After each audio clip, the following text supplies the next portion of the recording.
Hello. So I am a self-described liberal, and I honestly did not think that I would be so nervous, but I am. And I wanted to kind of clear up some things. You had said earlier that it's easy, you had asked if it's easy to hold liberals, is it easy to hold your beliefs? And, oh, it's easy because the rest of society agrees with you, yada, yada, yada. However, that's not why I find it easy. I was liberal before it was cool. I find my beliefs easy to hold because I believe them in my soul. And I feel like a lot of conservatives are the same way. Your beliefs aren't subject to acceptance or disacceptance.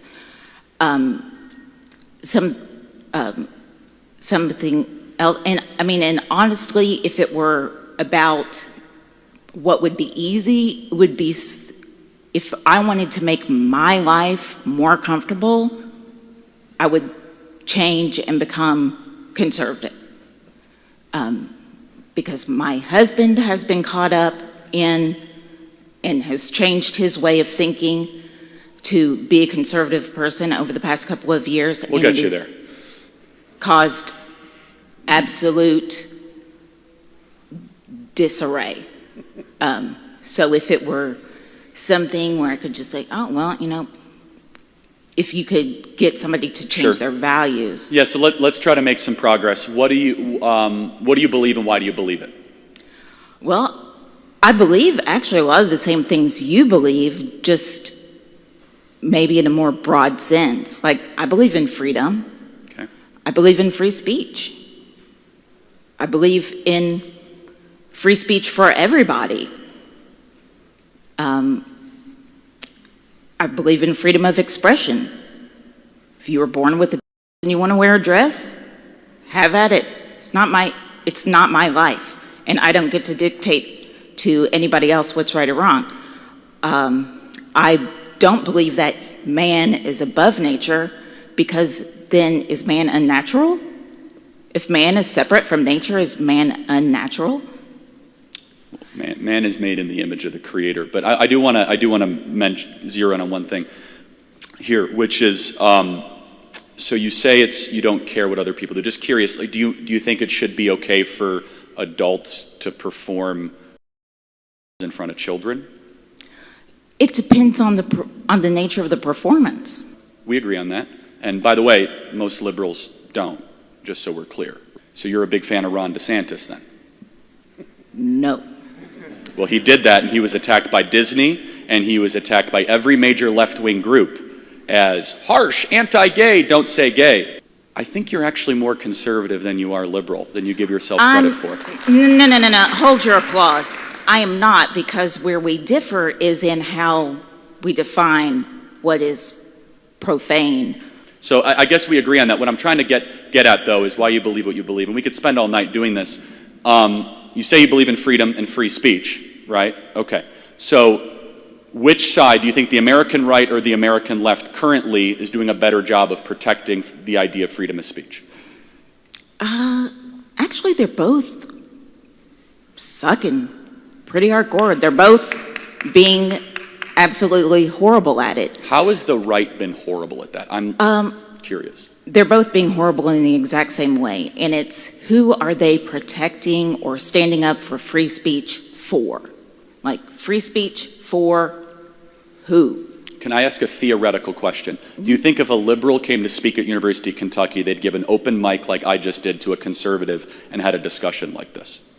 I certainly hope they would. No, they wouldn't, because speech is not a left-wing value. That's why Chuck Schumer went on the Senate floor yesterday and called for the censorship of a cable television program. That is why they have to deploy shock troops called Antifa to go after everywhere I go. When I go to University of California, Davis next week, there has to be 120 police officers because of the violent threats of liberals that want to disrupt our events. There are no right-wing hecklers that come to events like this. Michael Knowles, Matt Walsh, Ben Shapiro, myself, Candace Owens need 24/7, 365 armed security to prevent ourselves from the violent threats from the left. And so I think it's rather clear There's one side that is trying to do everything they can to shut one side up, and one side that's trying to open up the marketplace of ideas. And I think that's rather self-evident. But I do want to thank you for coming here tonight and demonstrating. I totally disagree with everything you just said. I don't discount that you've received death threats or anything like that. So how about this? Public approval polls show that a majority of liberals do not believe the First Amendment is absolute. What do you have to say about that? It's not absolute. There are restrictions to the First Amendment. Such as? There literally are legal restrictions to it. Outside of incitement, what would one be? Okay, let's see. Let me think back to high school civics Do you think class. hate speech should be disallowed? Fighting words is disallowed. Not fighting word. It's called that though. No, they're very much not disallowed, actually. They are disallowed if your speech is considered by a reasonable person and they harm you because of what you said. Wait, you mean hurt their feelings or physically harm them? Okay. If you intentionally provoke a person with your speech, that is not protected speech. Yes, it is. It actually... The American Civil Liberties Union protected Nazis to be able to march in Skokie, Illinois around Holocaust survivors. Grotesque, outrageous speech is absolutely protected by the First Amendment. I'm not saying that grotesque. I'm saying that...